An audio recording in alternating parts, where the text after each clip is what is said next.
just via Roku on your smart TV. Download the Millennium TV app from the App Store to stream our shows anywhere, anytime. Millennium TV.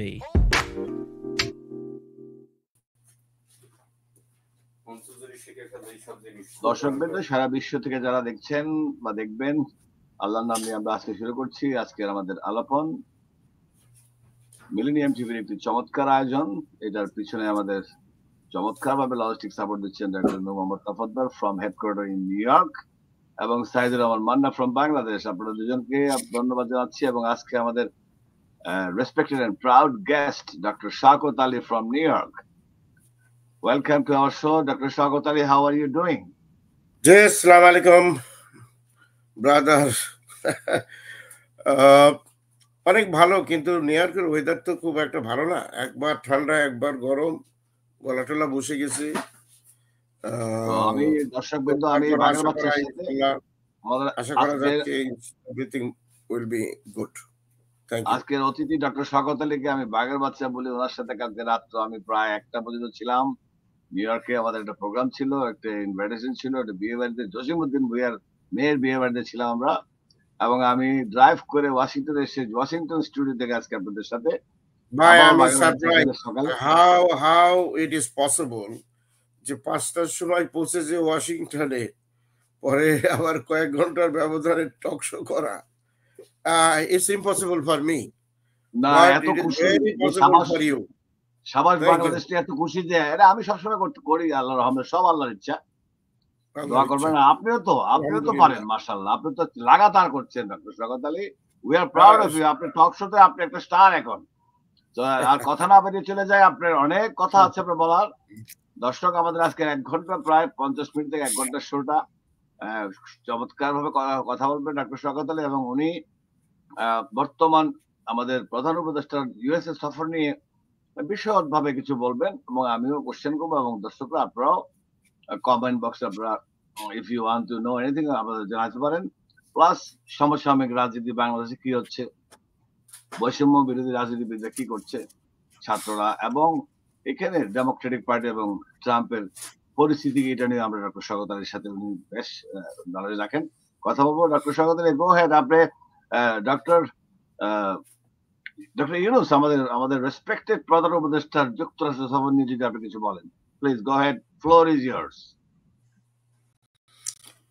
বিসমিল্লাহির রহমানির রহিম। এখানে বিষয়টা হচ্ছে যে আমাদের সর্বজনীয় শ্রদ্ধেয়, শুধু আমার শিক্ষক না, পুরো জাতীয় শিক্ষক না, আন্তর্জাতিক শিক্ষক তিনি সবারই। তো উনি আসবেন, এবার বহুবার আসছে, সবসময় তো তার সাথে দেখা হয়, সবসময় তার সাথে থাকি। তো এবারের প্রেক্ষাপটটা কমপ্লিটলি ডিফারেন্ট।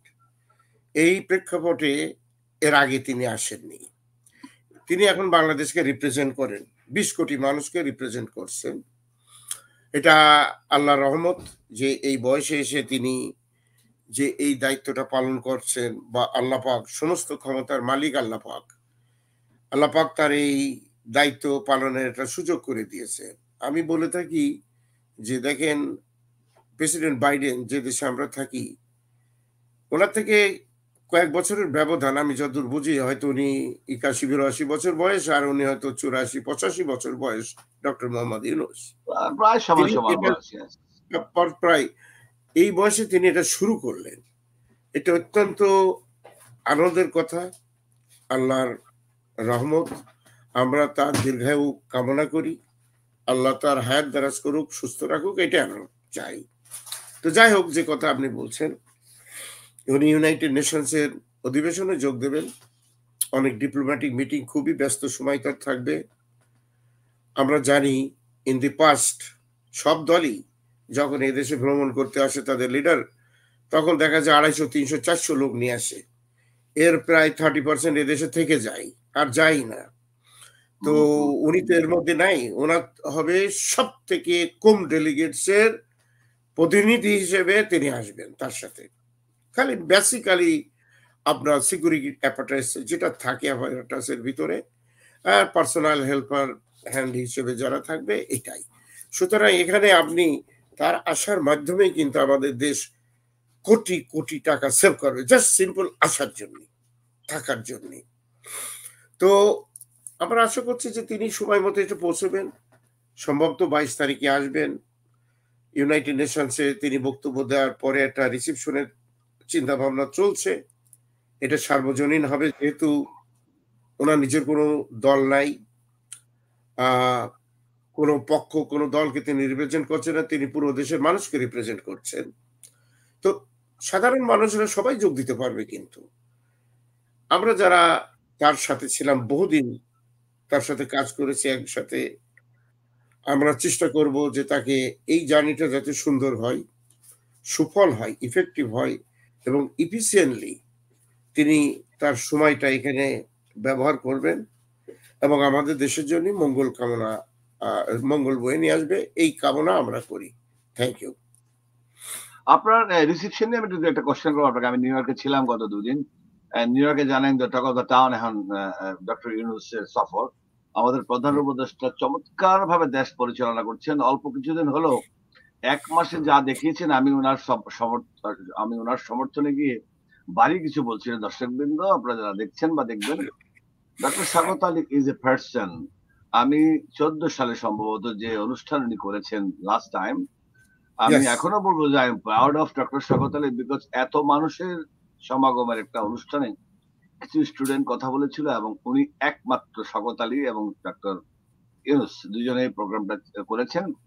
আমি প্রোগ্রামে ঠিক মাঝখানে বসেছিলাম, প্রথম সারিতে বসি না, ইচ্ছা করেই উপভোগ করার জন্য।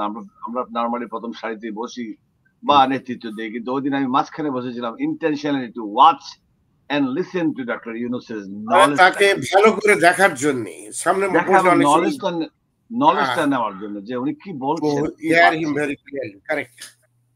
তো আমার সাথে ওনার ব্যক্তিগতভাবে অনেকবার দেখা হয়েছে, কথা হয়েছে, কিন্তু আপনার সাথে ওনার যে সম্পর্ক, এটা একটা একদম পারিবারিক লেভেলে। এবং পৃথিবীতে সবাই বিভিন্ন যখন মানুষ চলাফেরা করে, কিছু কিছু লোক থাকে তাদের একদম অন্তর্মহলের, and I believe you are one of them. But যখন উনি প্রধান উপদেষ্টা হয়ে গেলেন, প্রেক্ষাপট কিন্তু চেঞ্জড কমপ্লিটলি 190 ডিগ্রি। কারণ উনি এখন সরকার প্রধান। ওনাকে তার ঠিক 1 সপ্তাহ আগে যখন সরকার প্রধান হলেন, আমরা জানছিলাম, বুঝছিলাম মিডিয়া থেকে যে ওনাকে হয়তো জেলে নিয়ে যাওয়া হবে। আল্লাহর কি বিশেষ রহমত, উনি দল করেন, আপনি বলেছেন, আমি একটা দলের অনুসারী, কিন্তু দল মত নির্বিশেষে doctor Yunus is a model for Bangladesh. এটা আজকের না, এটা 20 ইয়ার্স আগেও আমি ভেবেছিলাম উনি এক সময় রাষ্ট্র ক্ষমতা যদি দায়িত্ব দেওয়া হয়, সংস্কার করার, অ্যাকচুয়ালি রাষ্ট্রটাকে ঠিক করা উনি পারবেন। তো আমি আপনাকে বলছি এই রিসিপশনের ব্যাপার নিয়ে খুব ধূমজাল চলেছে, আর আপনার থেকেও আমরা টুকটাক যা জেনেছি, আপনাকে প্রেশারও দেইনি, যে টাইম উইল টক। এখন নিউ ইয়র্ক, আমরা আজকে সকাল আসার সময় একটা ক্লিপ দেখলাম, বিভিন্ন লোক তাদের এটা করে নিজেদের নাম ছড়িয়ে বা নিজেদের ধান্দাবাজি করার জন্য, বা মনে করেন কোনো না কোনো ভাবে ক্লিপ নিয়ে নিজেদেরকে ইম্পর্টেন্ট করার জন্য, যেরকম অনেকেই যারা ইউটিউবার, আমি নাম বলছি না, তাদেরকে প্রমোট করার জন্য, তারা যা কাজ করেছে দেশের স্বার্থে, হাসিনা বিরোধী, তারা এখন নিজেরাই প্রচারে নেমেছে কিভাবে অ্যাডভার্টাইজ করে কোথাও না কোথাও জায়গা নেবে। সেভাবে কোনো অ্যাক্টিভিস্টে কোথাও কেমন জায়গা দেয় না কেউ। আপনাকে অ্যাডভার্টাইজ করে কোথাও চাকরি বা স্থান করে নিতে হবে, সেটা কিন্তু ডক্টর স্বাগত আলী, আমি ব্যক্তিগতভাবে এটা এন্ডোর্স করি না।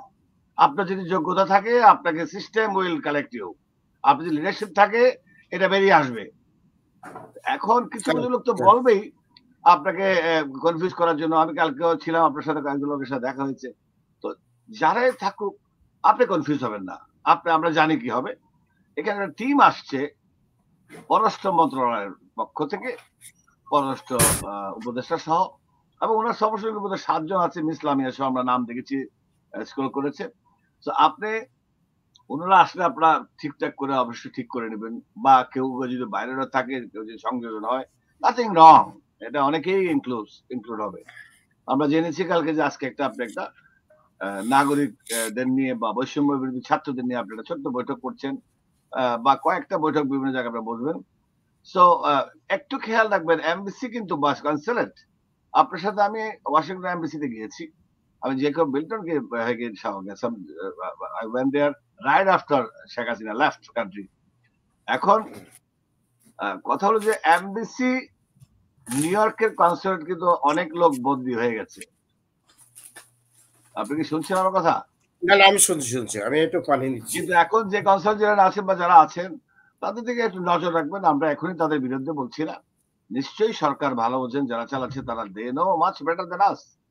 সো প্রধান উপদেষ্টা যারা আসবেন এখানে অ্যাডভান্স টিম তাদের সাথে কথা বলে, আমাদের দেশে কিন্তু এটাই হয় ডক্টর শওকত আলী, সুকৌশলে ঢুকে পুরো অনুষ্ঠানটাকে একটা অন্যদিকে ডাইভার্ট করার চেষ্টা করা হয়। আর আপনি ভেরি স্মার্ট, আপনি ভালো মতো চালাবেন। এই ব্যাপারে কিছু বলবেন কিনা আপনি, যে আপনি কিভাবে রূপরেখা করছেন? অনেক চাটুকাররা, অনেক ধান্দাবাজরা ঢুকে যাওয়ার চেষ্টা করবে, বি কেয়ারফুল।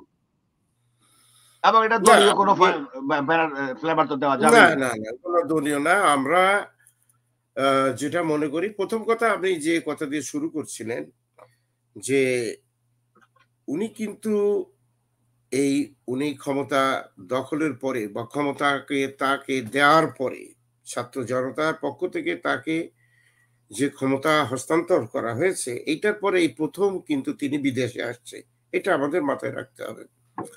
আমরা চেষ্টা করব যে তাকে গ্র্যান্ড রিসিপশন দেওয়া, তার মোরাল বুস্টিং করা এবং তার বক্তব্য দিয়ে আমাদের দেশের অর্থনৈতিক, সে ফর এক্সাম্পল ইনভেস্টমেন্ট, আমরা ইকোনমিক্স এর ভাষায় বলি এফডিআই, ফরেন ডাইরেক্ট ইনভেস্টমেন্ট, হ্যাঁ, এগুলোতে তিনি নিজে একজন ইকোনমিস্ট, আমার শিক্ষক, ক্লাসের শিক্ষক। সো আমরা তাকে বলতে পারবো না যে এইটা করা, উনি করেছেন, সারা জীবনই তো এসবই করলেন। জীবনের অধিকাংশ সময় কাটিয়েছেন তিনি প্র্যাকটিক্যালি মানুষের দুঃখ মোচনের জন্য যদি বলি, তারপরে রাষ্ট্রীয় সুযোগ সুবিধা বৃদ্ধির জন্য, সাধারণ মজলুম মানুষের জন্য তিনি কষ্ট করে গেছেন। এ ব্যাপারে আমরা আশান্বিত যে তিনি আসার মাধ্যমেই, আমি তো আগেই বলছি, জাস্ট আসার হিসেবে হাজার হাজার কোটি টাকা, জাস্ট তিনি যে অল্প কিছু লোক নিয়ে আসছেন, যেটা আপনি নিজেও বলেছেন, ইতিহাসে আপনি এটা কখনো দেখবেন না যে এত কম লোক নিয়ে এত ইফিশিয়েন্ট একজন রাষ্ট্রপ্রধান এখানে আসবেন। এটা আসার মাধ্যমে উনি হাজার হাজার কোটি টাকা সেভ করবেন। এবার আপনি আসেন দ্বিতীয় প্রশ্ন, মানুষ একটু আশা করতে পারে, কিন্তু এটা ঠিক, প্রবাসে বিশেষ করে নিউ ইয়র্কে 2 নম্বর লোকের সংখ্যা তো খুবই বেশি। এই বিভিন্ন রকম তারা দলবাজি করে আসছে, এটা করছে সেটা করছে, তো এগুলো করে তারা একটা বাহাদুরি করতে চায়। ইন দি পাস্ট আপনি আমার সাথে ছিলেন যে প্রবাসী বাংলাদেশি নাগরিক সমাজের মাধ্যমে তার চ্যান্সেলর্স গোল্ড মেডেল, যেটা সিটি ইউনিভার্সিটিতে হয়, তার ইন্ট্রোডাক্টরি যে বক্তব্য আমি দিই, এবং তিনি আমাকে বলছেন স্যার, সেখানে কমপক্ষে অডিয়েন্সের ভিতরে প্রায় 250 পিএইচডি ছিল, কারণ আপনি জানেন প্রায় 22টা ক্যাম্পাস নিয়ে সিটি ইউনিভার্সিটি কিউনি বলি আমরা, তো তার ভাইস চ্যান্সেলর আসছে, সুতরাং সবাই একটা বড়। কিন্তু আমি কিন্তু কিউনির কোনো প্রফেসর ছিলাম ওই সময়, আমি লং আইল্যান্ড ইউনিভার্সিটির প্রফেসর ছিলাম, কিন্তু তারা এই সুযোগটা আল্লাহ রহমত আমাকে দিয়েছিলেন এবং স্যারও বলেছেন, এবং অর্গানাইজের ভিতরেও আমি ছিলাম। আর লাস্টে যেটা করেন 2013-14 সালে যেটা আমরা করেছি, এত চেয়ারম্যান আমি ছিলাম, আপনারা অনেক কষ্ট করেছেন না শুধু আপনারা, এখানে প্রায় 250-300 লোকের একটা কমিটি গঠন করা হয়, অত্যন্ত সাকসেসফুল প্রোগ্রাম। একটা জার্নাল ম্যাগাজিন আমরা বের করেছি, স্যার নিজেও নিয়ে গেছিলেন, এবং বাকিটা আমার নিয়ে যাওয়ার কথা ছিল, কিন্তু আমি তো আর পারিনি, দেশে গেলেই তো আমাদের অসুবিধা হতো, কারণ আমার বিভিন্ন রকম অ্যাক্টিভিটির কারণে বা বক্তব্যের কারণে, রাজনৈতিক চিন্তাধারার কারণে, তো ফলে আমরা যেতে পারিনি। ফলে স্যারের বইগুলো এবার আমি সেগুলো আমরা দিয়ে দেবো, যেগুলো ওই সময় প্রকাশ হয়েছে। এখন 3 নম্বর প্রশ্ন আসেন যে এখানকার একটা মহল চেষ্টা করছে যে এটাকে বিতর্কিত করা। সিম্পল ইজ দিস, এটার কনসুলেটের কিছু কিছু লোক জড়িত থাকতেও পারে, বা বাইরের কিছু শক্তি একটা থাকতে পারে, তো তারা এটা বাহাদুরি করবে বিভিন্ন ভাবে, যাদেরকে আমরা চিনি, চেনা মুখ আমাদের এগুলো কেউ আমাদের অচেনা না, যে তারা জিনিসটাকে স্যাবোটাজ করবে। যে কথাটা আপনি বললেন যে অনেক সময় এটা বলা হয়েছে যে বিএনপির লোকজন, তো বিএনপির লোকজন এখন যদি ধরেন, বিএনপি একটা বড় দল, তাদের স্যাক্রিফাইস অনেক বেশি, আমরা সবসময় তাদের পক্ষ থেকেই তো কথা বলি, যে কথাগুলো আমরা হাসিনার বিরুদ্ধে বলেছি তাদের অবদান রয়ে গেছে। কিন্তু প্রবাসে এমন লোকজন আছে যে তারা এই জিনিসগুলো বোঝার মতো ক্ষমতা তাদের নাই, তাদের বিভিন্ন রকম ভাবে বিভিন্ন জায়গায় যে এই বিভিন্ন রকম করে একটু দলকে এদিকে নেওয়া, 2 জন নিজের ফলোয়ারকে একটু বাড়িয়ে দেওয়া, এখানে কানাঘুষা করে এটা করে, এটা হয় কি যে আপনার এটা আওয়ামী লীগই তো করে আসছে এগুলো, এতে হয় কি যে কনসাল জেনারেলরা যারা কনসুলেট অফিসে থাকে বা এখানকার পিআর অফিস থেকে তারা এই অ্যাডভান্টেজটা নেয়, এক গ্রুপ আর এক গ্রুপের বিরুদ্ধে দিয়ে এটা করলো, কিন্তু এইবারের তারাও বিভ্রান্তিতে পড়ে। হ্যাঁ, বিভ্রান্তি পড়ে, রাইট। তো সম্পূর্ণভাবে কনসুলেটকে দোষ দেওয়া যায় না। তো হাউবার এইবারের প্রেক্ষাপট ডিফারেন্ট আমি বলছিলাম এই কারণে, যেখানে বৈষম্য বিরোধী যারা ছাত্র জনতা আছে, এখানে আমাদের বহু লোক আছে যারা 15 বছর ধরে লড়াই করছে, স্যাক্রিফাইস, মারাত্মকভাবে স্যাক্রিফাইস করেছে, নিজেদের জমি জমা সম্পদ বাড়িতে অ্যাটাক হয়েছে দেশে এখানে কথা বলার জন্য। আমরা চাচ্ছি সেই জিনিসটাকে রিফ্লেক্ট করা, আমরা চাচ্ছি ডক্টর ইউনূসকে একটা গ্র্যান্ড রিসিপশন দিতে হবে, যেটা এর আগে হয়নি। কিছু লোক এটাতে বাধার সৃষ্টি করবে। আপনি মনে রাখবেন যে শেখ হাসিনা চলে গেল, ফ্যাসিস্ট স্বৈরাচার, তিনি যে লোকগুলো রেখে গেছে, একটা কথা বলি না আমরা যে হালা মারাও গেছে, মরেও গেছে, আরো একটা বাদী রয়ে গেছে।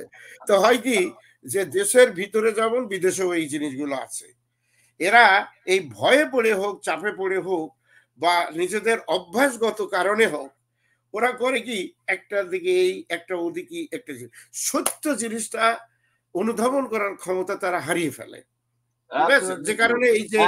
যে কারণে আপনি যেটা বলছেন যে এই ধরনের রিউমার ছড়িয়েছে, কিন্তু আমার মনে হয় যে এগুলো থাকবে না।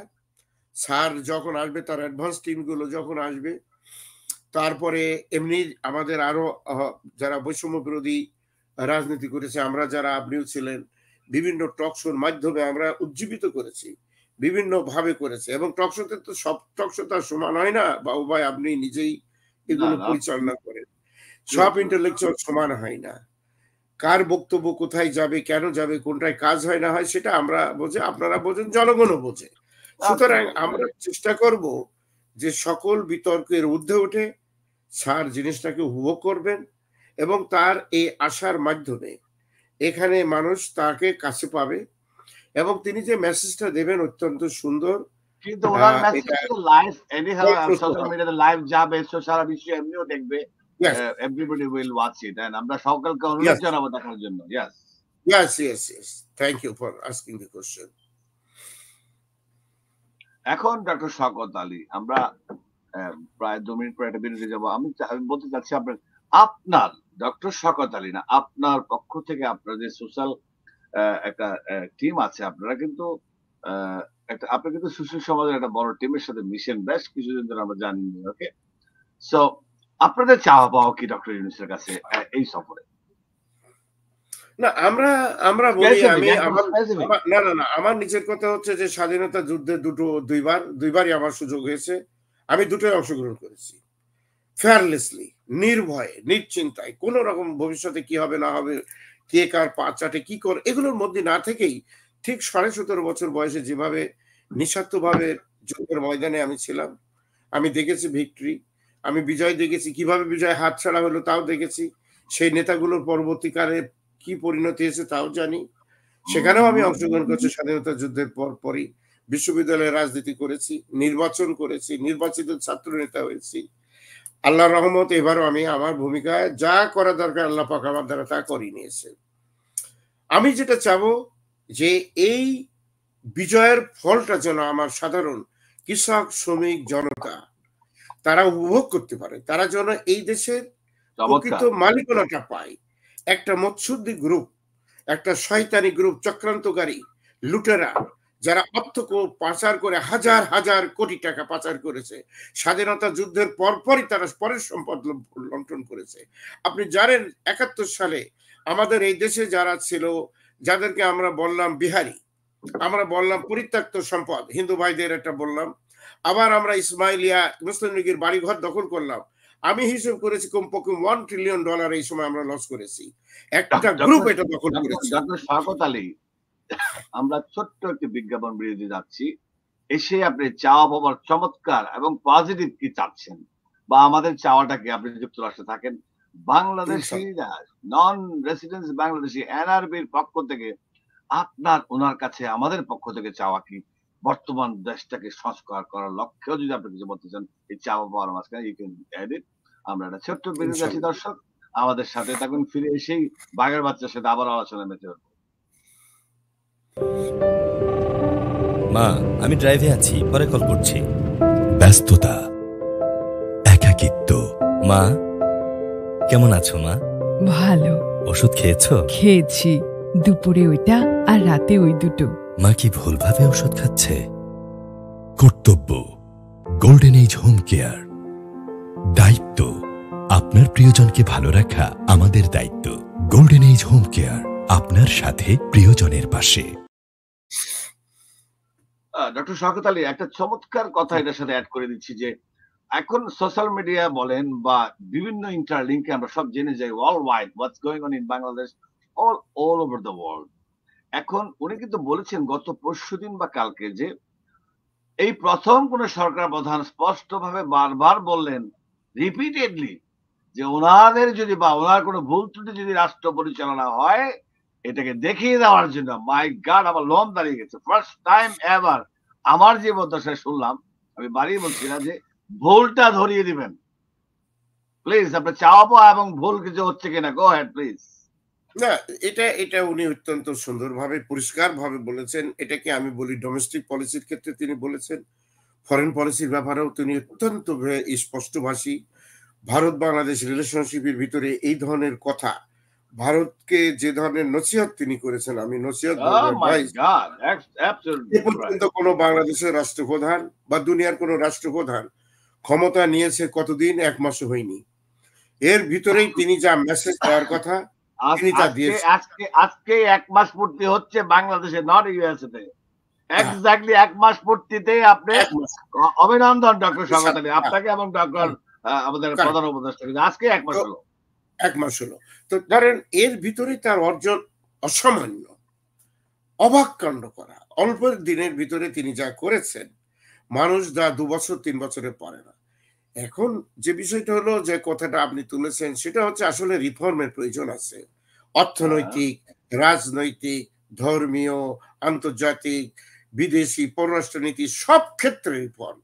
আপনি রিফর্ম যে করবেন, কথার কথা আমি বলি, যেটা সময় লাগবে। তো তার যে ব্রেন, তার যে চিন্তাধারা, ক্রিয়েটিভ যে ব্রেনটা আল্লাহ পাক তাকে দান করেছেন, যেটা দিয়ে সারা দুনিয়াতে তার চিন্তা ভাবনা চলে। এই যে 3 জিরোর কথা তিনি বলেন, 3 জিরোস, 0 পভার্টি, 0 আনএমপ্লয়মেন্ট এবং 0 কার্বন মনোক্সাইড গ্যাস, কার্বন যে নিঃসরিত হয়, মানে এনভায়রনমেন্টাল সায়েন্স অনুসারে এটাই। আমিও ভক্ত হয়ে গেছি। আপনি টরন্টোতে বলেছিলেন আমাদের ভয়েস ফর যে সেমিনারে আমি বলেছি, ডক্টর হাসনাত হোসেনের নেতৃত্বে আমরা ছিলাম, আমিও ইউএস এর এক্সিকিউটিভ। এই 3 জিরোটা যদি আপনি অনুষ্ঠানে যে কোনো সময় এখনই একটু দর্শকদের বলতে পারেন যে what is 3 zeros from doctor Yunus. না, 3 জিরো প্রথমে হচ্ছে তিনি যেটা পভার্টির পরে বলেছেন, জিরো পভার্টি মানে হলো যে প্রত্যেকটা ফ্যামিলির তার সাস্টেনেবল ইনকাম থাকতে হবে, তার ডিমান্ড থাকতে হবে, এবং এই ডিমান্ডটাকে স্যাটিসফাই করতে হলে তার it must be back by some kind of income. তার মানে হলো একজন মানুষ তার ছোট বাচ্চা নিয়ে একটা ছোট সংসারকে যেন সুখী সংসার তৈরি করতে পারে, সে যেখানেই থাক না কেন। প্রত্যন্ত গ্রামের একটা মানুষ তার খাদ্য, বস্ত্র, চিকিৎসা, অন্ন, শেল্টার, এই সবগুলো জিনিস যাতে তার হাতের নাগালে থাকে, তার আয়ত্তের ভিতরে থাকে, সেজন্য এই জিনিসটা যদি পাই, তাহলে তার পভার্টি বলে কোনো জিনিস তার ঘরে থাকবে না। তাহলে কি করতে হবে? উনি যেটা বলেন সেটা হচ্ছে যে এই উপার্জনে রাষ্ট্র শুধুমাত্র তাকে সহায়তা করবে, কিন্তু এই সহায়তাটা কিন্তু বিনামূল্যে হবে না, যে ফ্রি দিলাম, তুমি ফ্রি বেঁচে দাও, যা পারো খাও, এখন নাও, এটা না।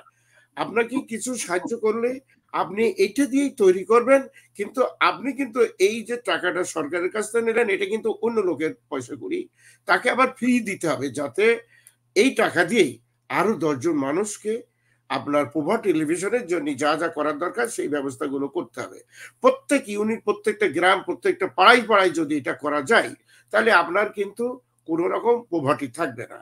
তাহলে এ ব্যাপারে তার এফিসিয়েন্সি নিয়ে আসতে হবে, তার শিক্ষা দিতে হবে, মেথড নিয়ে আসতে হবে, তার স্বামী স্ত্রী 2 জনে মিলে একটা কর্পোরেশন সুন্দরভাবে একটা সংসার করতে হবে, তার শিক্ষার নিশ্চয়তা দিতে হবে। তো সে যাতে মনে না করে যে একমাত্র শিক্ষাটা শুধুমাত্র শহরের লোকের জন্য আর গ্রামের লোক না খেয়ে থাকে এতে কিছু যায় আসে না, যে সিস্টেম এখন আমার বহাল রয়ে গেছে। সুতরাং আমাদের রাষ্ট্রের দায়িত্ব হবে যে এই পভার্টির ভিতরে কেউ যেন নাই, তার মিনিমাম যা যা দরকার সেটাকে নিশ্চিত করতে হবে with the cooperation with that particular family. কথাটা বলছেন। তাহলে এটার জন্য সরকারকে উদার হতে হবে যে এই হাউস হোল্ড ইউনিটের যে মালিক মানে যে হেড অফ দি ফ্যামিলি তাকেও এ ব্যাপারে এগিয়ে আসতে হবে। তাহলে এটা একটা যৌথ প্রকল্পের অংশ হিসেবে যদি আমরা করি তাহলে আমার 20 কোটি মানুষ এখানে জিরো পভার্টি হবে আস্তে আস্তে আস্তে। একদিন তো হবে না, এটা it will take time. Number 1 হলো জিরো পভার্টি। Zero poverty. এবার আসেন আনএমপ্লয়মেন্টের জিরো আনএমপ্লয়মেন্ট। মানে উনি বলছেন যে কোনো ঘরে বেকারিত্ব থাকবে না। তার মানে কি উনি সবাইকে ঘরে ঘরে ঘরে ঘরে প্রত্যেকের চাকরি দেওয়া হবে? না, এর মানে হচ্ছে যে আপনি চাকরি খুঁজবেন না। আপনি চাকরি খুঁজছেন না কারণ আপনার চাকরি আপনি নিজেই তৈরি করছেন। You creating job. অ্যাকচুয়ালি উনি যেটা বলেন যে creating job for other people, not for you. আপনি যে ইনভেস্টমেন্টটা করবেন, আপনি যেটা কাজ করছেন সেটা আপনি করছেন কিন্তু আপনার সোসাইটির জন্য, আপনার সমাজের জন্য, আপনার রাষ্ট্রের জন্য, আপনার প্রতিবেশীর জন্য। আপনি নিজেই খাবো, নিজেই করব, নিজেই নেব, এটা না। তার মানে হলো এই যে মানে মি হবে না, না এটা হবে না।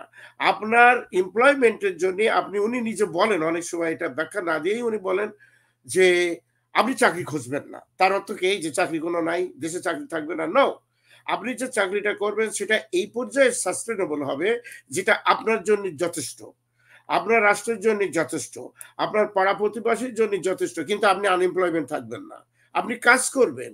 আপনি কাজটা করবেন আপনার নিজের জন্য, আপনার মালিকের জন্য আপনি কাজ করছেন। আপনি এই কথাগুলো কিন্তু একটু ফিলোসফি, যে আপনি মালিক দেবে মাসের শেষে আপনি নিয়ে চলে যাবেন না। Why not we make a partnership? For example আমি একটা কথা বলি, যেমন মনে করেন আপনি গার্মেন্ট ইন্ডাস্ট্রি, আমি আমি আমি আমি সরি ফর দি, আমি একটা এক্সাম্পল দিচ্ছি। তো গার্মেন্ট ইন্ডাস্ট্রি আপনি তো পার্টনারশিপ থাকবেন, আপনি এর পার্টনার তো ভাই। আপনি কোন ক্রমে আপনি অন্য লোকের জন্য কাজ করছেন না। কিন্তু আপনি গার্মেন্টের কথা উদাহরণ দিলাম এই কারণে যে সেখানে আমাদের মেয়েরা ওমেন এমপাওয়ারমেন্টের জন্য সারা দুনিয়াতে স্যার খুব খুব বিরাট এক্সাম্পল করেছেন যে ওমেন এমপাওয়ারমেন্ট। ব্যাংকার যদি পরে উনি বলেছেন যে মেয়েদের জীবনে কখনো ব্যাংকে ঢুকতে দিত না, উনি তাদের জন্য তো ব্যাংক করেছে, তাদের জন্য অ্যাকাউন্ট দিয়েছে। তিনি অ্যাকাউন্ট কিভাবে দিচ্ছেন? এই বলা হয় যে একটা অ্যাকাউন্ট করতে হলে তোমার এত টাকা দিতে হবে, এত কাগজ লাগবে। উনি করলেন কোনো পয়সা কড়ি লাগবে না, কোনো কাগজপত্র লাগবে না, তুমি ব্যাংকে যাও, একটা অ্যাকাউন্ট খুলবা, তুমি মানুষ। তো ক্রেডিটটা উনি বলছেন it's a part of nothing but a human right. তাহলে সেকেন্ডটা হচ্ছে জিরো এমপ্লয়মেন্ট। জিরো এমপ্লয়মেন্ট, আপনি এখানে আনএমপ্লয়মেন্ট, যে সেখানে আপনি সবাই যদি আমরা এইভাবে করি, রাষ্ট্রীয় এতে সহযোগিতা করবে, ম্যানেজ করবে যে এ কে আছে বিভিন্ন ভাবে। আমরা এইভাবে সামাজিক, এটা কিন্তু ইসলামের কথা। আবার শরাবত ভাই, ইসলামও কিন্তু তাই বলে যে তুমি এই দেখো তোমার প্রতিবেশীর কাছে কাজ করো। আপনি দেখেন ইসলামে নিষিদ্ধ রয়েছে ভিক্ষা করা। আরে ভিক্ষা তো বহু রকম ধারণা আছে, তাই না? আপনি ভিক্ষা করবেন কেন? আপনি কাজ বলেছেন। আমি এখানে খুব ভালো সুন্দর মিল পাই ডক্টর মোহাম্মদ ইউনূসের এই চিন্তা ভাবনার দিক দিয়ে, যে তুমি কাজ করো, তুমি অন্য লোকের জন্য কাজ তৈরি করে দাও, কিন্তু তুমি নিজে কাজ খোঁজার দরকার নেই। তাহলে কি কি পদ্ধতি আছে? সেই পদ্ধতিতে অনেক ব্যাখ্যা সাপেক্ষ, সেটা আমি এখন বলবো না। তো তাহলে আপনি এইভাবে যদি একটা রাষ্ট্র চলে, জিরো পভার্টি গেল, এবার আপনি আছেন জিরো কার্বন মনোক্সাইড। আপনি যেভাবে দেখি আমরা যেভাবে চলি, মানে ক্যাপিটালিস্ট কান্ট্রি গুলো যেভাবে যায়, এটা ক্যাপিটালিজম, যে ক্যাপিটালিস্ট কান্ট্রি তারা কিন্তু তার ওই মতটাকে খুব গ্রহণ করেছে যে আপনি আপনাকে যে এসিটা দিতে হবে। আপনি জানেন এসিটা ব্যবহার করার পরে যে ধরনের সিস্টেম চালু হয়েছে, যে বাইরে এই বাতাসটা গরম বাতাস চলে যায় আর ভিতর থেকে সুন্দর অক্সিজেনটা আপনি নিলেন। আচ্ছা, সবাই যদি আমরা এটা করি তাহলে ভিতরের যে বাইরের যা ওয়েদারটা, এটাতে এমন একটা পর্যায়ে চলে গেছে যে এখানে আপনার অক্সিজেনেরই অভাব হয়ে যাচ্ছে। তো ফলে সবাই যদি বছরের পর বছর, শত শত বছর আমরা এটা করি, তাহলে তার একটা ইফেক্ট হবে। গাছপালা, প্রকৃতি নিঃসরণ, সেখানে গাছপালা বাড়ির পাশে রাখতে হবে, তৈরি করতে হবে সুন্দরভাবে, যাতে এটা আপনার একটা অক্সিডেশন হয় ভালো। তো তাতে হবে কি, এই যে আমরা যেটা দেখি এনভায়রনমেন্টাল ক্রাইসিসে, হঠাৎ বন্যা, হঠাৎ বেশি বৃষ্টি, প্রচন্ড এক্সট্রিম ওয়েদার। আপনি মরুভূমিতে দেখেন আজকাল কিভাবে বৃষ্টি শুরু হয়ে গেছে, স্নো শুরু হয়ে গেছে। যুক্তরাষ্ট্র হচ্ছে, চায়না বড় বড় ফ্যাক্টরি তৈরি করে নদীর পানিগুলো সব লাল হয়ে গেছে, তাই না? তারপরে এই পানিগুলো চলে যাচ্ছে ইয়েতে। তাহলে আপনাকে এমন একটা সিস্টেমে আসতে হবে যেখানে এই দূষিত পানিটা ভালো পানিতে মিশে কোন রকম সমস্ত লোকের স্বাস্থ্যহানির ভিতরে না নিয়ে যায়। এটা চীনের প্রেসিডেন্টের সাথে জিনপিং এর সাথেও তিনি এটা কথা আলাপ করেছেন। উনি তো যখন যান তখন তো হেড অফ দি ফ্যামিলি, যেখান থেকে কাজগুলো ইমপ্লিমেন্ট হয়, তাদের সাথেই তো কথা বলেন। তারপর তিনি গ্রামগঞ্জে যান, সেটা এখানে এই কথাগুলো আসছে। তারপরে আপনি যে বায়ুমণ্ডলের যে একটা অ্যাটমসফিয়ারিক যে প্রবলেম দেখা যাচ্ছে, মনে করেন আপনি নর্থ পোলের কথা আমরা সবাই জানি, সেখানে স্নো কিছু নাই এখন আর ভাই, এগুলো নষ্ট হয়ে যাচ্ছে আপনার এই অক্সিডেশনের বিভিন্ন রকম আপনার এই বায়ু দূষিত হওয়ার কারণে। তো তাহলে এইটা যদি আমরা স্টপ করতে পারি, যেটাকে উনি বলছেন যে কার্বন প্রোডাকশনটাই জিরো হচ্ছে। আমাদের অনেক রকম বিষয় আছে, যে কয়লা দিয়ে রান্না করা, গোবরের এটা ব্যবহার করা, বহু রকম জিনিস এগুলোতে জড়িত। নাম্বার 1 হলো আপনার zero carbon, zero unemployment, zero poverty. এটা দিয়ে এটার ভিতরে কিন্তু ব্যাখ্যা করলে কিন্তু দুনিয়ার সবকিছু চলে আসে, চলে আসে। এতে স্বাস্থ্যনীতি আসে, এতে রাজনীতি আসে। একটা 000 একটা ফর্মুলা ডক্টর শওকত আলী অনেক জায়গায় বলেন, আজকেও বললেন। Number 1 zero poverty, number 2 zero unemployment, number 3 zero মানে ওয়েদার ভিত্তিক জিরো, কি বলেন আপনারা? বাবু ভাই, এখানে ঘটনা হলো যে এই জিরোর ব্যাখ্যা দিতে কিন্তু পুরো রাষ্ট্র কাঠামোর ভিতরে চলে আসছে। জি জি, সেটা আমরা 000 থেকে এখন অন্যদিকে একটু যাই। আমাদের দেশ থেকে রাষ্ট্রপ্রধান পালিয়ে গেছে, এইভাবে এটা হয় না, এটা ইতিহাস সৃষ্টি হয়েছে। তো এটা সবাই জানে, এবং ওই দলের লোকরাও বলে যে তারাও নিজেরাও লজ্জিত, কথা বলে না, দেখা করে না, কোথাও সব পালিয়ে আছে পুরো দলটাই। আমি ওয়াশিংটনে থাকি, এখানে আমি ওই দলের নামটাও নিতে চাচ্ছিলাম। আমরা এতই আমরা আপসেট, দেশটা জ্বালিয়েছে ওরা 16 বছর ধরে, তারও বেশি সময় ধরে বোধ হয়। এই সেই শেখ হাসিনা, নামটা নিব না বলেও নিলাম, দেশে এনে ওনাকে সবার জনগণের সম্মুখে বিচার করা হবে বলে আমাদের প্রধান উপদেষ্টা ডক্টর ইউনূস বলেছেন। এই ব্যাপারে আপনি কি বলবেন? দেখেন, আপনি পালানোর কথা বলেছেন, আসলে পালায়নি তো, পালানোর বাধ্য করা হয়েছে এই স্বৈরাচারী মুনাফেক ফাসিক যে গভর্নমেন্ট আমাদের কাঁধের উপর ছিল। এবং আজকে কি বলেছে বাবু ভাই, এটা কি সহ্য করা যায়? একটা দেশের, একটা সুন্দর দেশ 15 বছর ধরে তছনছ করলো। আজকে দরবেশ বাবা দাড়ি কেটে চুলটুল করে আগে বাড়ি দেওয়ার ক্ষমতা তো তার মারার আগেই তো সে বলে দিচ্ছে যে মেগা প্রজেক্ট মানেই হচ্ছে লুটপাটের জন্য আমরা এগুলো করেছি।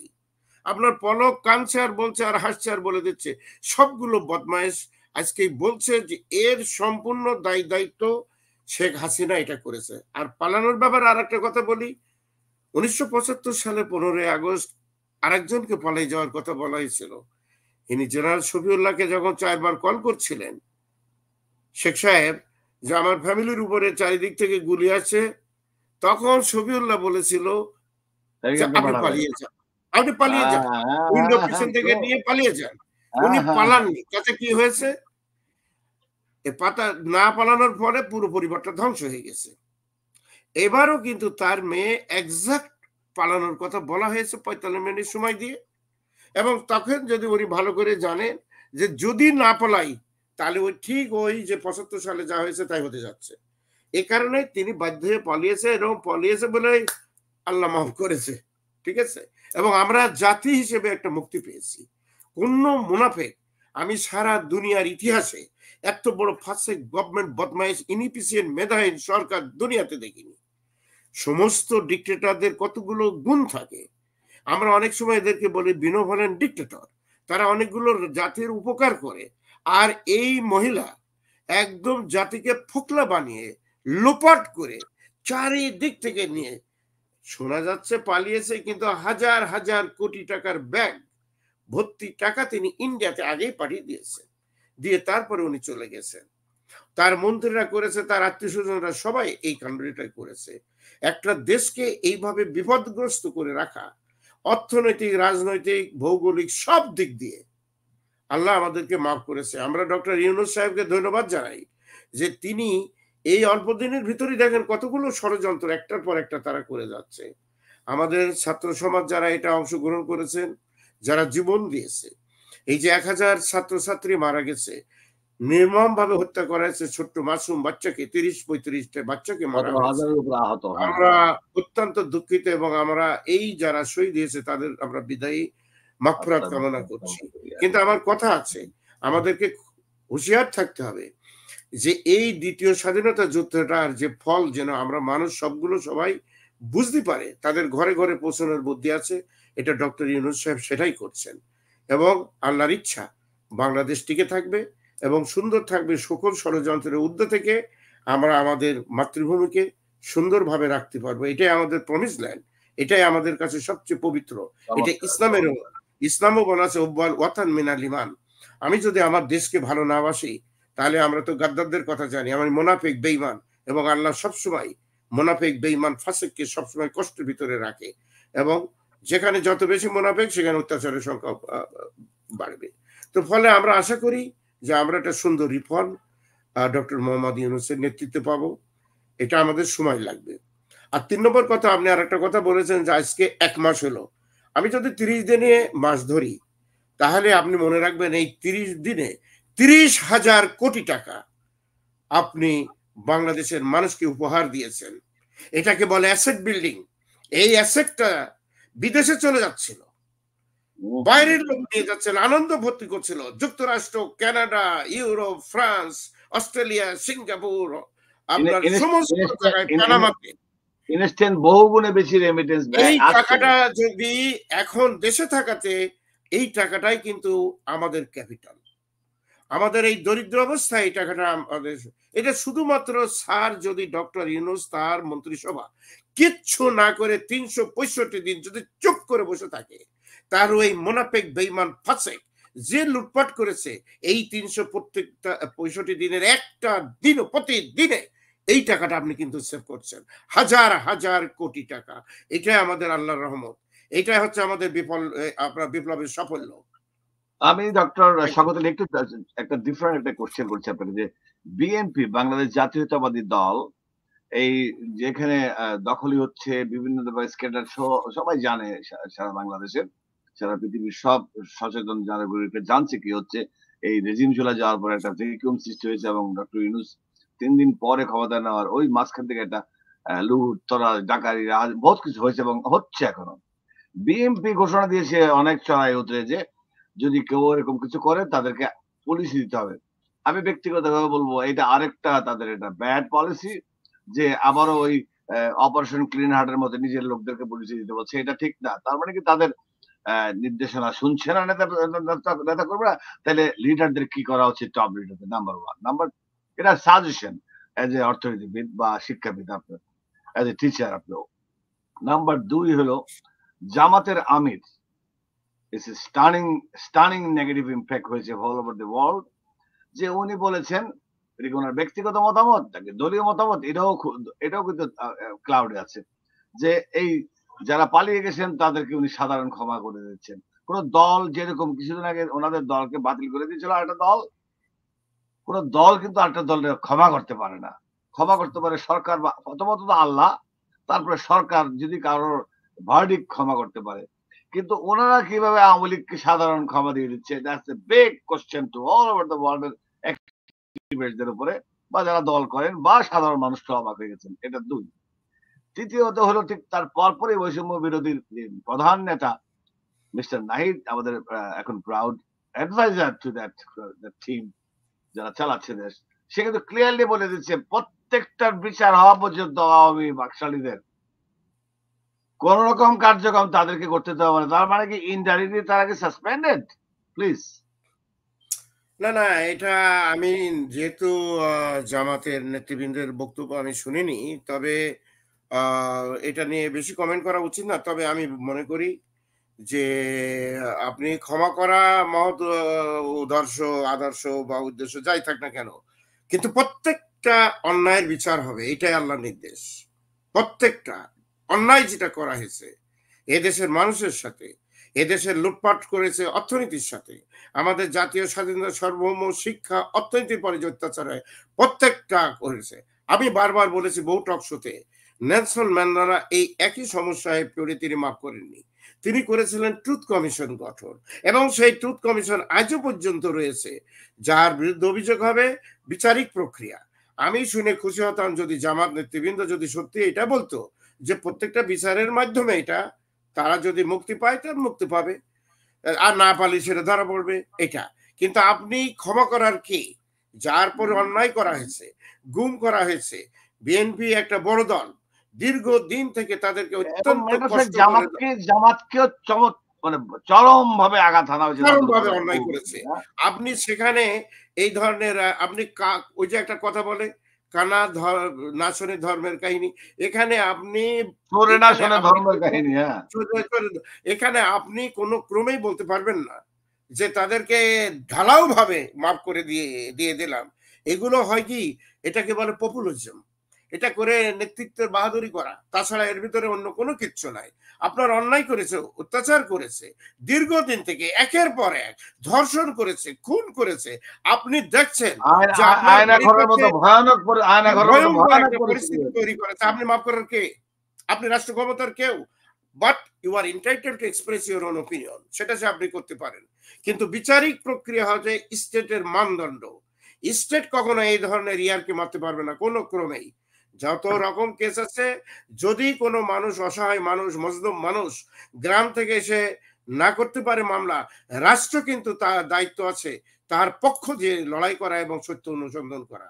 সেটা এটা হবে না। আর 2 নম্বর কথা, বিএনপির কথা। ডক্টর শওকত আলী, আপনি 2 নম্বরে যাওয়ার আগেই এই যে আপনি কথাগুলো বলছিলেন মাফ করা না করা নিয়ে, এবং বিএনপির ইস্যু টেনেছি, বিএনপি একটা বড় দল, এবং মিস্টার নাহিদ আমাদের প্রাউড অ্যাডভাইজার কি বললেন যে বিচার ছাড়া হবে না, এই প্রসঙ্গে যাচ্ছি আমরা। ছোট্ট একটি বিজ্ঞাপন বিরতি যাচ্ছি দর্শক, এসে আমরা বাঘের বাচ্চার সাথে আবারও কথা মেতে উঠবো।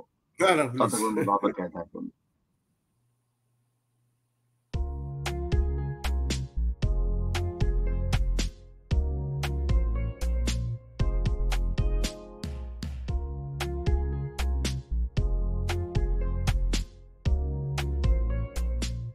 কি ব্যাপার, অমন মূর্তির মতো করে দাঁড়িয়ে আছো কেন? পাগল হয়ে গেলে নাকি? প্র্যাকটিস করছি। কি প্র্যাকটিস করছো? কেন লিভিং স্ট্যাচুতে দাঁড়িয়ে কি করে ভিক্ষা করে দেখনি? আমার ট্যাক্স নিয়ে ঝামেলা চলছে, ল্যান্ড প্রপার্টি নিয়ে ঝামেলা চলছে। এগুলো সমাধান না হলে কিছুদিন পর আমাকে ওইভাবে দাঁড়িয়ে ভিক্ষা করতে হবে। এখন থেকে দাঁড়িয়ে প্র্যাকটিস করছি। আহা, এত চিন্তা করছো কেন? লিগ্যাল নেটওয়ার্ক ইন্টারন্যাশনাল আছে না? Legal network international? হ্যাঁ, কিছুদিন আগে ইন্স্যুরেন্স দিয়ে সম্পভাবিদের একটা ঝামেলা হলো না, লিগ্যাল নেটওয়ার্কের মাধ্যমেই তো সেটা সমাধান হলো। শুধু ইন্স্যুরেন্সই না ভাবি, criminal case, immigration, tax, divorce, housing সংক্রান্ত যে কোনো লিগ্যাল সমস্যার সমাধান পেয়ে যাবেন লিগ্যাল নেটওয়ার্কে। যুক্তরাষ্ট্রের 50টি স্টেটে যে কোনো প্রান্তে যে কোনো লিগ্যাল সহায়তা দিতে কিন্তু আমাদের সঙ্গে আছে লিগ্যাল নেটওয়ার্ক ইন্টারন্যাশনাল। শুধু তাই নয়, লিগ্যাল নেটওয়ার্কে আছেন যুক্তরাষ্ট্রের স্বনামধন্য সব লয়ার, যাদের আইনি সহায়তায় যে কোনো লিগ্যাল সমস্যার সমাধান পেয়ে যাবেন খুব সহজেই। তাহলে দেরি কেন? এখনই চলো লিগ্যাল নেটওয়ার্কে। লিগ্যাল নেটওয়ার্কের একটা অ্যাডভার্টাইজ দেখলেন, চমৎকার অভিনব কায়দায় ওরা বললেন। তার আগে আমরা অ্যাড দেখেছিলাম একটা আমাদের হোম কেয়ার নিয়ে, আমি নিজেও home care involve. Doctor Shawkat Ali, এখন আমরা যেটা যাচ্ছি, আপনি যেটা বলছিলেন একটু আগে যে 3টা ফ্র্যাকশন ভাবে 3টা ভাগ করে আমি বলেছি, please you can finish that subject and then will go another subject. না, আমি একমত যে আমাদের ছাত্র নেতা যারা এত আন্দোলন অত্যন্ত সুন্দরভাবে ইফিসিয়েন্টলি ইফেক্টিভলি যে কাজটা করেছে, তারা যে বক্তব্য দিয়েছে যে তাদের প্রত্যেকটা অন্যায় অপকর্মের বিচার হবে, যেটা ডক্টর মোহাম্মদ ইউনূস বলেছেন যে এই বিচারগুলো করা হবে, এটাতে আমি বিশ্বাস করি। জামাত বা অন্য কে কি বললো না বললো তারা এমনি বলতে পারে, কিন্তু আমি সেটা বিশ্বাস করি। রাষ্ট্র কি বলছে এটা বলতে হবে। আমাদের এই ছাত্র নেতা যার কথা আপনি বললেন নাহিদ ইসলাম, তিনি কিন্তু রাষ্ট্রের অংশ। ডক্টর মোহাম্মদ ইউনূস যেটা বলেছেন ঠিক একই। আপনি কোনো ক্রমেই ঢালাও ভাবে কাউকে মাফ করে দেওয়া, এটা করা, এটা জনগণ আপনি রেফারেন্ডামে আসেন না কেন তাহলে, যে কি মাফ করে দেওয়া হবে, কি রাজনৈতিক নেতাকে রাখা হবে না ক্রমেই আপনি এইভাবে দিতে পারেন না। আপনি মনে করছেন যে আপনি আবার এইগুলো পার্টি বারবার এরা মিস্টেক করেছে, নিজেদের কোনো শিক্ষা এরা হয়নি, কিন্তু জনগণ এই ভুল করিনি কখনো। জনগণ যেটা বলবে সেটাই ফাইনাল। এবং বিচার justice denied means justice delayed means justice denied. এবং সেই বিচার প্রক্রিয়া শুরু করতে হবে এখনই, পাড়ায় পাড়ায়, মহল্লায় মহল্লায়, শহরে উপশহরে, শহরের উপকণ্ঠে, যেখানে যে অন্যায় হয়েছে নারীর প্রতি, মানুষের প্রতি, এই অন্যায়ের একটা বিচার আমরা চাই। সূক্ষ্ম তদন্ত হতে হবে। ইট উইল টেক টাইম, এটা ঠিক টাইম। আপনি মাফ করে দিয়ে এইটা করবেন সেটা করবেন, আপনি ভদ্রতা দেখাবেন, আর স্যাক্রিফাইস করলে অন্যরকম, আপনি বেঁচে আসেন বলে এত ভদ্রতা আপনি দেখাচ্ছেন, আর যার ক্ষতি হয়েছে সে তো আল্লাহর কাছে অভিশাপ দিয়ে বেড়াচ্ছে। আয়না ঘর কোথায় ছিলেন আপনারা? এগুলো বলে লাভ নেই। আমরা তো একদিন আয়না ঘরটা ঘুরেও করি না। আমি তো বহু টক শোতে বলেছি সেই সময়, আজ তো 1-1.5 বছর আগে যখন এটা প্রকাশ হলো, যে আপনারা এটা ঘেরাও করেন, যান চারিপাশে যান, দুনিয়ার মানুষ দেখুক। আপনার কোনো রাজনৈতিক দল এটা কিন্তু করতে পারেননি। তো এই ফলে হয়েছে কি, বাইরের থেকে টক শোতে আমরা যারা এটা করেই তো আমরা এটা উদ্ধার করেছি, যেখানে কোথায় আছে কি বৃত্তান্ত। তো ফলে এই জিনিসগুলো হয়তো কেউ কেউ বলছে, বলুক, তারা বলতে পারে, কিন্তু আমরা রিফর্ম যারা বিশ্বাস করি, এই বিপ্লবের জিনিস আমরা যারা বিশ্বাস করি, ছাত্র যে জনতা, বিপ্লবী ছাত্র জনতার যে ভূমিকা, সেটা হবে আসল গ্রহণযোগ্য। আমরা বারবার একটা জিনিস হাতছাড়া করতে পারিনি। সুতরাং তাই যদি না করি, তাহলে আমাদের দেখতে হবে বিশ্ববিদ্যালয়ের কার্যক্রম কি চলছে, কারা 2 নম্বর মাল এই বিশ্ববিদ্যালয়ে। আপনি দেখেছেন যারা হাই স্কুলে লেখাপড়া করতে পারেন, তাই ইউনিভার্সিটিতে এসে জয়েন করে ফুল প্রফেসর হয়ে যাচ্ছে।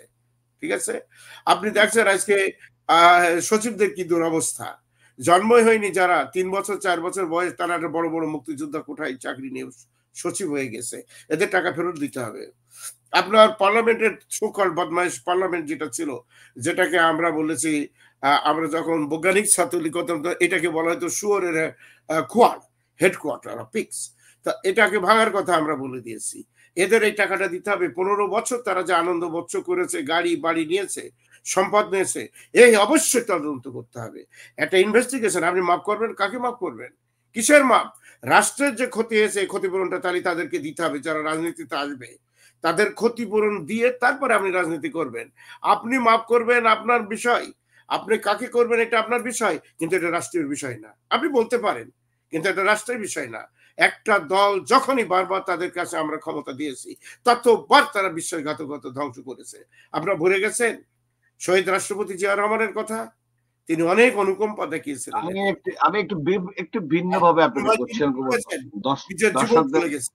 দর্শকদের অ্যাটেনশন দিব, খেয়াল করার জন্য আমি একটা ট্রিকি কোশ্চেন করবো এখন, বা একটা জিনিস জানতে চাবো ডক্টর স্বাগত আলী থেকে। আমরা বাঘের বাচ্চা বলি নাকি সিংহের বাচ্চা হতে পারেন কিনা। এখন যুক্তরাষ্ট্রে ফার্স্ট অফ অল আমি জিজ্ঞেস করবো আপনাকে, যদি কোন রকম উপদেষ্টা পরিষদে আমন্ত্রণ জানানো হয় বা হয়েছে কিনা, হলে আপনি যাবেন কিনা, গেলে কিভাবে আপনি চলবেন, অথবা আপনি কি ফ্রিল্যান্স ইন্ডিপেন্ডেন্ট ডক্টর ইউনূস আমাদের প্রধান উপদেষ্টাকে বিভিন্ন ভাবে আপনি অ্যাডভাইস করে যাবেন কিনা। এটা হলো একটা কোশ্চেন, টোটাল প্যাকেজ। আমাদের প্রায় 10 মিনিট সময় আছে। দ্বিতীয়টা হলো আমাদের যুক্তরাষ্ট্রে নির্বাচন হতে যাচ্ছে 5ই নভেম্বর 2024, কমলা হ্যারিস ভার্সেস ট্রাম্প। এই ব্যাপারে আমি একটা জিনিস জিজ্ঞেস করতে চাই যে আপনি, যেহেতু আমরা প্রাউড ডেমোক্রেট, আপনি জানেন আপনি ডেমোক্রেট আর republican, I don't know, but regardless of any party affiliation, সরকার প্রধান হিসেবে ডক্টর ইউনূস ক্লিন্টন ফ্যামিলির সাথে ওনার চমৎকার সম্পর্ক সারা বিশ্ব জানে, বাংলাদেশে তো অবশ্যই জানে।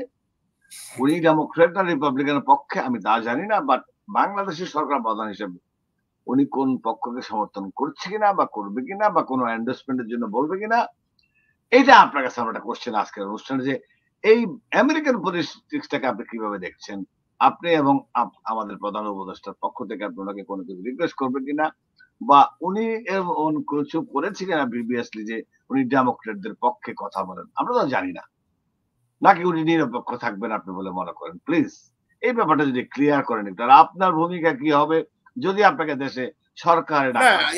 এটা আমি আপনার ক্লিয়ার বলি যে দেখেন, আপনি যদি দেশকে ভালোবাসেন তাহলে বড় মন্ত্রী হওয়ার কোনো প্রয়োজন নাই, কোনো উপদেষ্টা হওয়ার কোনো প্রয়োজন নাই। আপনি কাজ করবেন। আপনি বুঝে বলেন, কিন্তু সবাই শুনতেছে, কিন্তু সবাই শুনতেছে এবং শুনবে। না, সেটাই শোনার জন্যই তো বলছি যে সেখানে বিশেষ করে উনি আমার শ্রদ্ধেয় শিক্ষক, তিনি আমাকে বহু জায়গায় নিয়ে গেছেন, ইনক্লুডিং প্রেসিডেন্ট ক্লিন্টনের একটা মিটিং ছিল, সেখানে উনিও ছিলেন, সেখানে আমাকে নিয়ে গেছেন, ক্লিন্টনের সাথে আমি কথা বলেছি। প্রেসিডেন্ট ওবামার যে একটা যে উনি যেটা আপনার হোয়াইট হাউস থেকে প্রেসিডেন্সিয়াল মেডেল অফ ফ্রিডম পান, সেটা প্রেসিডেন্ট ওবামা তাকে দিয়েছেন, ডেমোক্র্যাট। এবং প্রেসিডেন্ট ওবামা যখন ইলেকশনের আগে ইলেকশনের আগে যখন আসে, তখন তাকে আমি বইটা গিফট করি, স্যারের লেখা বই দ্য ওয়ার্ল্ড উইদাউট পভার্টি, এই গ্রন্থটা, ওয়ার্ল্ড উইদাউট পভার্টি গ্রন্থটা আমি গিফট করি। এবং এটা সবাই জানে, ঐতিহাসিক স্যার নিজেও জানে, সেটা হচ্ছে যে Obama is a very good reader, vivid reader. তো উনি এই বইটা পড়ে আপনার 2 মাস পরে গিয়েছিলেন জার্মানে। উন্মুক্ত হিটলারের মৃত্যুর পর এত বড় উন্মুক্ত মিটিং আর হয়নি, প্রায় 300,000 পিপল সেখানে। বাংলাদেশের পরে এই বই থেকে, যে বইটা আমি দিয়েছিলাম তাকে, উনি একটা সুন্দর লেটার প্রেসিডেন্ট ওবামা আমার ডিপার্টমেন্টে, long island university business finance ডিপার্টমেন্টে চিঠিও দিয়েছেন, স্যারকেও সেটা দেখাইছিলাম। এই বই দিয়ে সেখানে ডক্টর মোহাম্মদ ইউনূসের কথা উল্লেখ করেছেন, বাংলাদেশের কথা বলেছেন, এবং পভার্টি এলিভেশনের বিষয়ে বাংলাদেশের ভূমিকাটা উচ্চকিতভাবে করেছেন জার্মান মিটিংয়ে। এরপর থেকেই সুন্দরভাবে তার সাথে যোগাযোগ। প্রেসিডেন্ট ক্লিন্টন ডেমোক্র্যাট, তিনি ডেমোক্র্যাট। তো এই ফলে আমি যতদূর ওনার সাথে ইনভলভ, আমি বুঝি উনি রিপাবলিকান পার্টির সাথে ওনার কোনো বিরোধ নাই, কিন্তু উনি সক্ষতা বোধ করেন সম্ভবত ডেমোক্র্যাট প্রেসিডেন্সিয়াল যারা ক্ষমতায় আসে, president Biden, including Biden, Clinton, Obama. তো এইগুলো তো ভবিষ্যতে হয়তো চলবে, কন্টিনিউ করতে পারে, but it is up to him. এখন তিনি রাষ্ট্রপ্রধান, সবার সাথে কাজ করতে হবে, তিনি আগে ছিলেন না, ফলে রিপাবলিকান ডেমোক্র্যাট সবাই ওনার কাছে সমান হবে। এবং কংগ্রেসটা কিন্তু অনেক লোকজন, আমি বলছি অনেক লোকজন আপনাকে কমেন্ট করছেন, চমৎকার আলোচনা বলছেন, স্পেশালি ডক্টর ইউনূসকে নিয়ে যা বলছেন, আপনি তাদের উদ্দেশ্য কিছু বলেন যারা কমেন্ট করছেন সারা বিশ্বে। না, আপনি প্রথম যে কোশ্চেনটা আমাকে করেছেন, আমি এটা কমপ্লিট করি। আমি স্যারের ছাত্র হিসেবে অনেক সময় উনি যে দায়িত্বগুলো দিয়েছেন আমি আমার মতো করি। আজকে যদি কোনো দায়িত্ব দেয় যে সকল তুমি এই কাজগুলো করো, ওইটা করো, এর জন্য আমার অ্যাডভাইজারের দরকার নেই, মন্ত্রী হওয়ার দরকার নেই, ফ্যাসিলিটি নেওয়ার দরকার নেই, পয়সা নেওয়ার দরকার নেই। আমি স্যারের জন্য যে কোনো সময় যে কোনো কাজের জন্য উনি ডাক দিলে আমি আসি। Simple is this. ওই নাম ফুটানোর ব্যাপারে উনিও পছন্দ করে না, আমি ওনার ফিলোসফি জানি এবং আমি চেষ্টা করি ধারণ করতে কিছুটা। তো আমায় যদি নেন, উনি আমাকে বলে সকল তুমি কাজ করো, দ্যাট ইজ এনাফ। আমার কোনো রকম নাম ঠিকানা ছবি পাবলিশ করা, এটা করা ওইটা করা, ওখানে যাওয়া, বাহাদুরি করা, এর মধ্যে আমি নাই। তো উনি পরেন একটা খদ্দর কাপড়, আমার কি দেখছেন এই একটা কোন রকম পরে আসি, গেঞ্জি ফেলছি, তো হয়তো মাঝে মাঝে টাই স্যুট পরি, এগুলো আমার একটা ক্লাস করি যেহেতু একজন ইউনিভার্সিটি প্রফেসর হিসেবে, আমি এগুলো করি। এটার জন্য আমার কোনো অ্যাডভাইজার হওয়ার দরকার নাই। খদ্দরের কোটিটা আপনিও পড়েন না কেন? এটা আমি মাঝে মাঝে আছে, আমারও আছে, কিন্তু শীতকালে ব্যবহার করি, আমি শীতকালে ব্যবহার করি, এটা ঠিক। না, অবশ্যই তাদেরকে ধন্যবাদ। আমি সব জায়গায় এই কথাগুলো পাই, এগুলো আসে, সবাই জানে যে আমি, আমার পরিচয় তো অনেকগুলো, আমি তো শুধু স্যারের ছাত্র এই কথা বলে তো কোথাও বলে বেড়াই না আমি, তাই না? তারা জানে যে হয়তো আমাকে পছন্দ করে, যারা আমার পছন্দ করে, আমার বক্তব্য শুনে থাকে, এবং হঠাৎ করে তো আমি কোনো বক্তব্য দিই না। 15 বছর ধরে দেশে যাই না, আমরা অনেক লড়াই সংগ্রাম করেছি বিদেশ থেকে, আমার অনেক ভক্ত মরিদ আছে, তারা আমার ভালোবাসে, তাদের সবাইকে ধন্যবাদ। এবং আমি তাদেরকে বলবো যে আপনারা আমার জন্য দোয়া করবেন, যে জীবনের শেষ দিন পর্যন্ত আমার ভিতরে যে সরলতা আর আমার যে চিন্তা ভাবনা, আল্লাহ যেন আমার ব্রেনটাকে এইভাবে একটু শার্প রাখে, এটা আমি তাদের কাছে দোয়া কামনা করি। থ্যাংক ইউ ভাই। আপনার অনুষ্ঠানের শেষে দর্শকের উদ্দেশ্যে কিছু বলবেন কিনা, in addition to what is just you said? আমরা দেশে প্রবাসে আমরা একটা প্রান্তে ডক্টর শওকত আলী দর্শকের উদ্দেশ্যে কিছু বলেন। জি, আমরা সবাই উজ্জীবিত, আমরা একটা এমন মহান মানুষের সন্ধান পেয়েছি। আল্লাহ পাক আমাদের এমন একজন মানুষের হাতে, যার নেতৃত্বে দেশ চলছে। আমরা মুসলমান হিসেবে জানি যে ক্ষমতা আসে এবং ক্ষমতা যায় আল্লাহ পাকের কাছ থেকে। ডক্টর মোহাম্মদ ইউনুস আমাদের সবার শিক্ষক, তার হাতে এই দায়িত্ব এসছে। আমাদের উচিত হবে সবাইকে ধৈর্য ধরা এবং তার কথায় তার কাজে আমরা যেন সবাই সহযোগিতা করি, দেশে বিদেশে। আমার কি পেলাম, আমি কখন কি পাচ্ছি, এটা প্রেসিডেন্ট কেনেডি একটা কথা বলেছে, আমি সবসময় বলে থাকি, ask what you can do for your country, ask not what your country can do for you. সুতরাং ডক্টর ইউনূস সাহেব তাই বলেছেন যে আমরা দেশের জন্য সবাই সম্মিলিতভাবে কাজ করব, দেশকে ভালোবাসে, দেশে এবং বিদেশে। আমার মনে হয় এই সুযোগটা এসেছে, আমরা তার সাথে একসাথে থাকবো এবং ধৈর্য ধরবো। Thank you. আপনাকে চমৎকার এই টক শোতে কথাগুলো বলার জন্য, ভেরি গুড বুলেট পয়েন্টগুলো ছোড়ার জন্য আপনাকে অনেক অনেক ধন্যবাদ। আজকে আপনার অনুষ্ঠানের শেষ লগ্নে আপনি অনেকগুলো কথা বলেছেন, ডক্টর ইউনূসের ইউএসএ সফর প্লাস এই ব্যাপারে অনেক কিছু আমরা বলেছি, যে কথাগুলো সারা বিশ্বের দর্শকরা দেখছেন বা দেখবেন, এটা থেকে অনেক কিছু পাওয়ার আছে। আপনাকে এই সময়, আপনার বিজি সময়ের ভিতরে আমাদের, I know how busy you are, আমাদেরকে আপনি 1 ঘন্টা সময় দিয়েছেন বলে আপনাকে অনেক ধন্যবাদ, আপনার পরিবারকেও ধন্যবাদ। We are looking forward to see you to do a success event for doctor Yunus, আমাদের প্রধান উপদেষ্টার। এই বলে আজকের অনুষ্ঠান শেষ করছি। ডক্টর স্বাগত আলী এবং সারা বিশ্বে যারা দেখছেন দর্শক, আমাদের সাথে থাকবেন। আগামী সপ্তাহে শনিবার 12টায় ইউএসএ টাইমে আবার দেখা হবে। আল্লাহ হাফেজ। Thank you. আসসালামু আলাইকুম ফর ইনভাইটিং মি। থ্যাঙ্কস।